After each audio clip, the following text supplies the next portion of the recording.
Assalamualaikum warahmatullahi wabarakatuh. Perkenalkan, nama saya Purwitasari Rebia. Saya dari mahasiswa PGV Universitas 11 Maret. Baiklah, hari ini kita akan mempelajari tentang pengukuran jarak secara langsung, di mana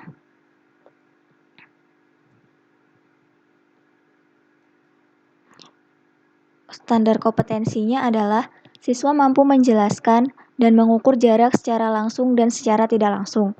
Yang kedua, siswa mampu melaksanakan pengukuran dengan cepat dan menghasilkan besaran ukuran yang akurat baik pada permukaan atau medan datar maupun miring. Untuk indikatornya. Kemudian, apa saja sih materi yang akan kita pelajari pada video ini? Nah, di sini kita akan mempelajari 3 materi, yaitu yang pertama, alat dan bahan untuk pengukuran, yang kedua adalah pengertian pengukuran jarak secara langsung, dan ketiga adalah langkah-langkah kegiatan pengukuran secara langsung. Baiklah, kita mulai. Nah, materi pertama adalah jenis-jenis alat ukur, di mana jenis-jenis alat ukur ini ada 2, yaitu alat ukur sederhana dan alat ukur optik.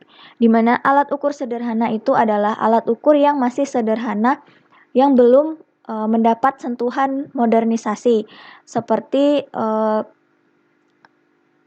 tanpa listrik ataupun baterai gitu, jadi sederhana banget. Nah, untuk alat ukur optik ini adalah alat ukur yang sudah modern, di mana alat ukur optik ini dapat mempermudah pekerjaan kita dalam kegiatan pengukuran. Lalu, apa saja sih macam-macam alat ukur sederhana dan alat ukur optik ini?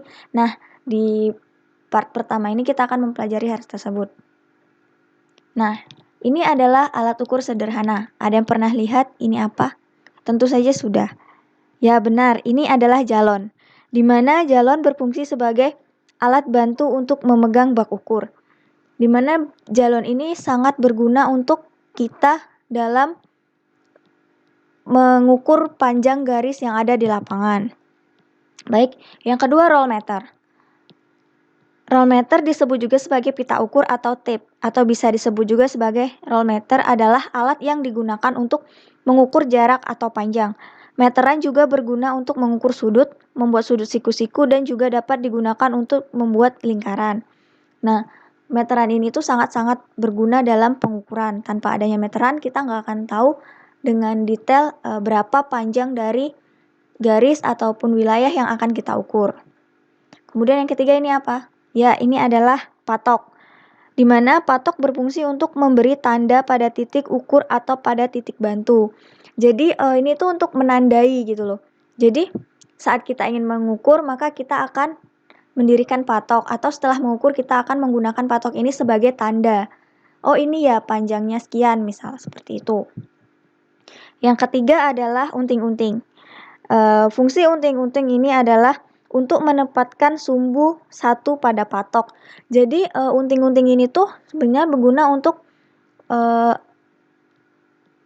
meluruskan dari titik-titik itu tersendiri. Jadi unting-unting ini sangat berguna. Tanpa unting-unting nanti galon yang kita dirikan itu bisa miring, dimana nanti kalau miring panjang yang akan kita ukur itu tidak sesuai atau meleset seperti itu.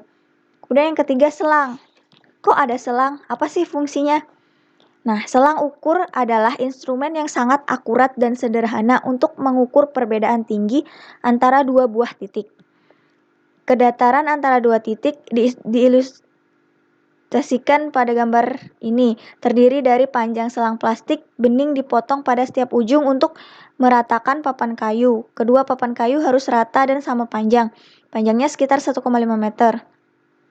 Tabung diisi air sampai ketinggian sekitar 1 meter dari tanah. Selang ukur tidak boleh mengandung gelembung. Ujung tabung dipasang sumbat karet untuk mencegah air tumpah.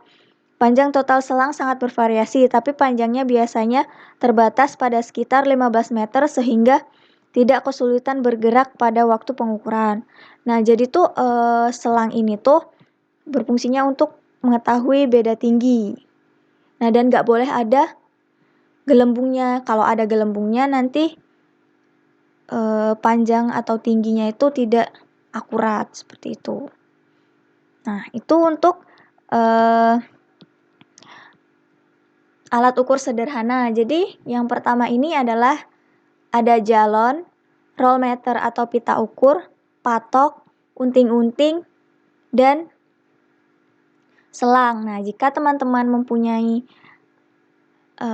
alat lain atau ada yang lain atau ada yang kurang, bisa ditambahkan di pesan atau di komentar seperti itu. Nah, kemudian ada apa lagi sih?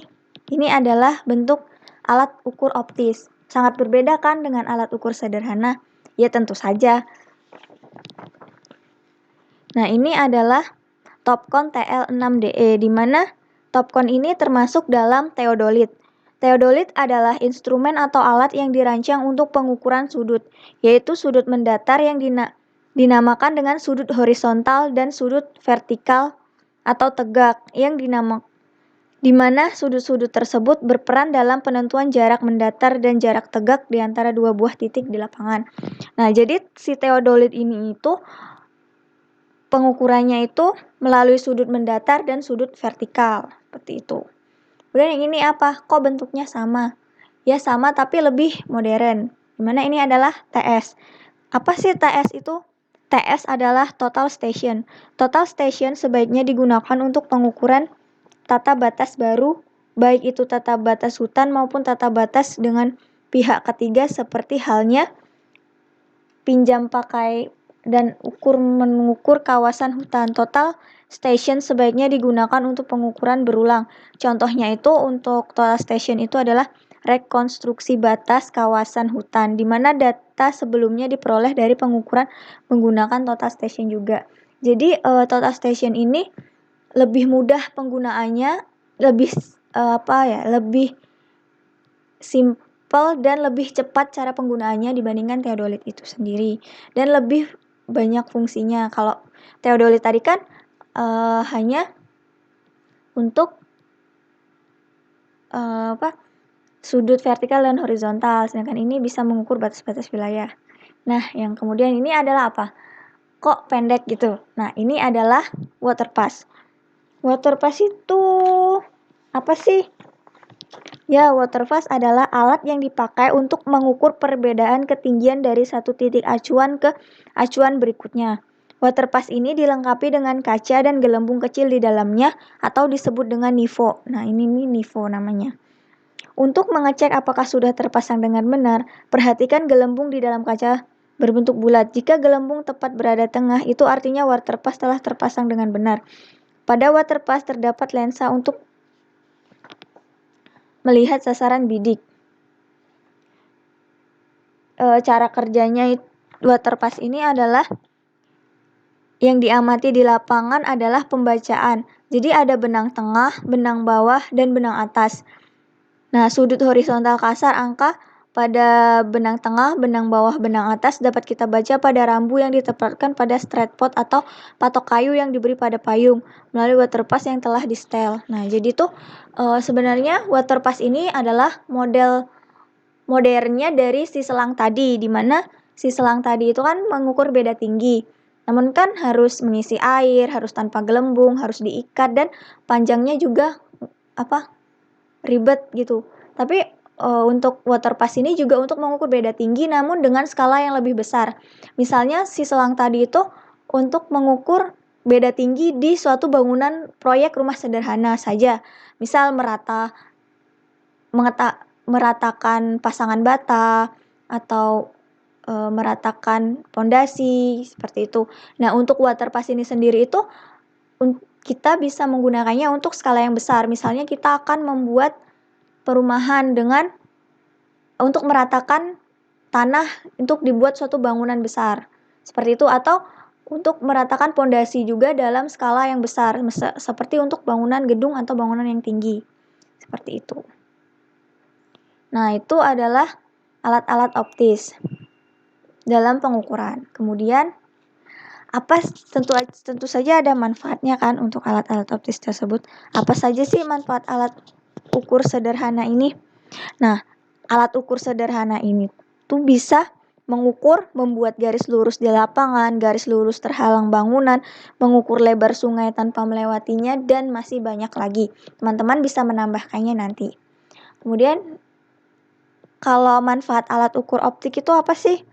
Bisa mengukur luas suatu areal, bisa membuat perencanaan perumahan tata kota, lapangan terbang, dan lain-lain. Jadi perbedaannya itu manfaat sederhana dan optik itu, kalau optik itu dia lebih dalam skala besar gitu.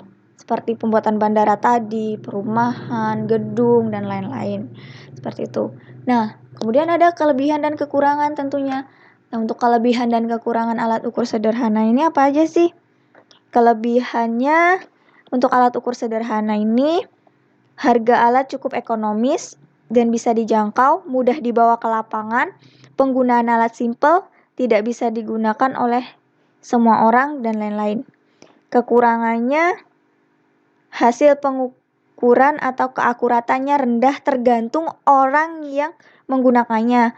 Pengukuran tidak bisa menjangkau jarak yang sangat jauh, memakan waktu yang cukup lama. Jadi itu kalau kekurangannya. Nah, kalau kelebihan dan kekurangan alat ukur optik, tentu saja dari segi harga juga lebih mahal serta untuk kemudahan dibawa juga mudah, namun harus ada orang yang ahli dalam menggunakan alat ini. Jika tidak, maka hasil pengukuran yang kita peroleh juga tidak akan akurat. Untuk kekurangannya sendiri, harus mempunyai orang tadi yang bisa mengoperasikan alat ini, dan untuk menyetel ke datarannya itu harus datar sesuai dengan nivo yang ada tadi, harus di tengah. Jika tidak, maka akan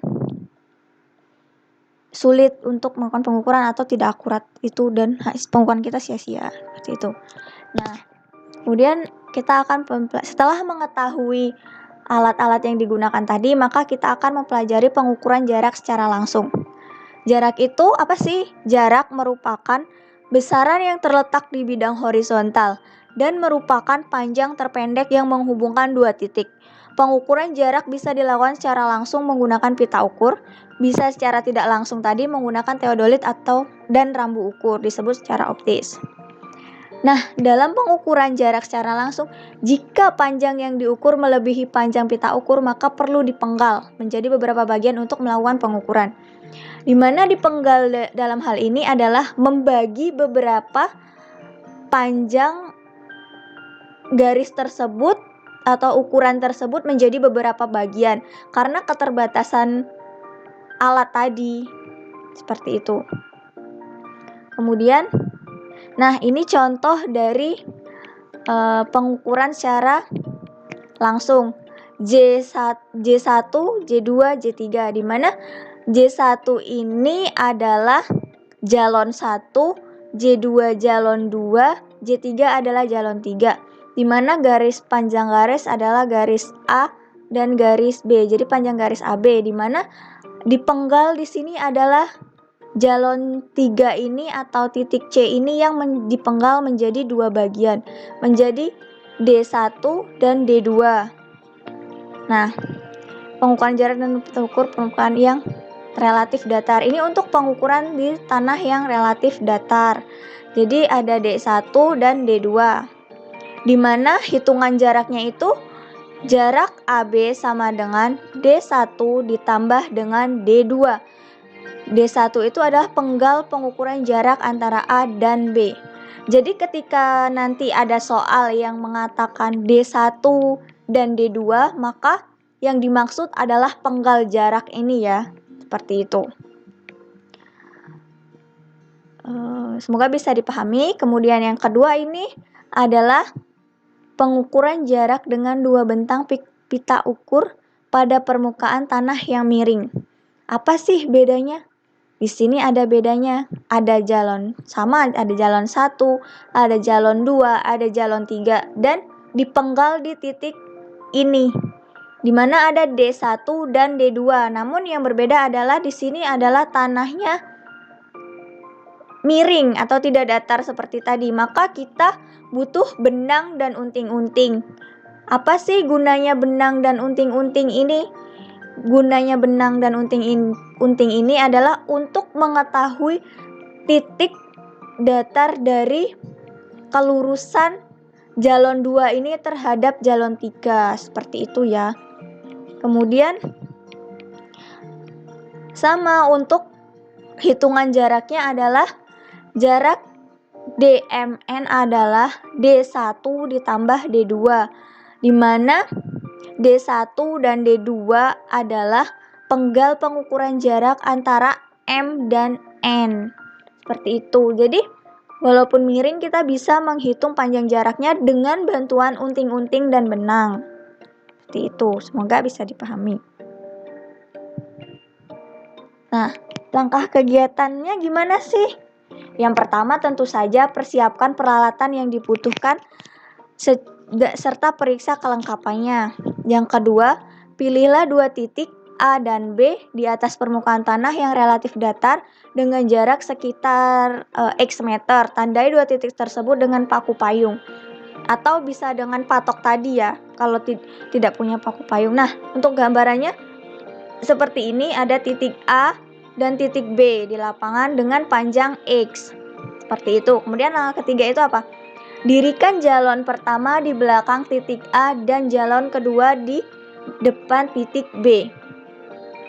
Nah, seperti ini jadinya, ada jalon di titik A dan ada jalon di titik B dengan jarak X. Kemudian yang keempat, lakukan pelurusan dengan menggunakan jalon yang ketiga diletakkan tepat pada lintasan jalon pertama dan kedua. Caranya, si pengamat berdiri di belakang jalon pertama, mengamat. Nah, seperti inilah gambarnya. Jadi ini untuk pelurusan jalon C ditancapkan, terserah kan tadi dipenggal di mana aja, di sini boleh, tapi saya mengambil ini di sini. Dimana caranya si pengamat tuh berdiri atau jongkok di belakang jalon A yang mengarah kedua jalon sambil memberi aba-aba sehingga jalon ketiga atau jalon C ini berimpit dengan jalon pertama dan jalon kedua. Dengan demikian titik AC yang ditandai dengan jalon ketiga dan titik B ACB telah berada di lintasan satu garis lurus. Jadi fungsinya kita berada di belakang jalon A ini adalah untuk melihat kelurusan C dengan B. Seperti itu ya. Nah kan nanti ada jaraknya AC dan BC. Seperti itu. Kemudian ukur jarak AC, CB dengan pita ukur sehingga jarak AB atau DAB tadi adalah DAC plus DCB. Demikian pengukuran di permukaan tanah yang relatif datar. Nah, jadi DAC-nya ada kita ukur 20, DCB-nya kita ukur 60. Jadi berapa panjang dari garis DAB? Panjang garis DAB adalah 80 meter. Seperti itu. Nah, itulah cukup video pembelajaran kali ini. Kurang lebihnya saya mohon maaf. Jika ada pertanyaan atau sanggahan bisa kirim ke email saya atau bisa chat saya melalui aplikasi ini. Terima kasih. Wassalamualaikum warahmatullahi wabarakatuh.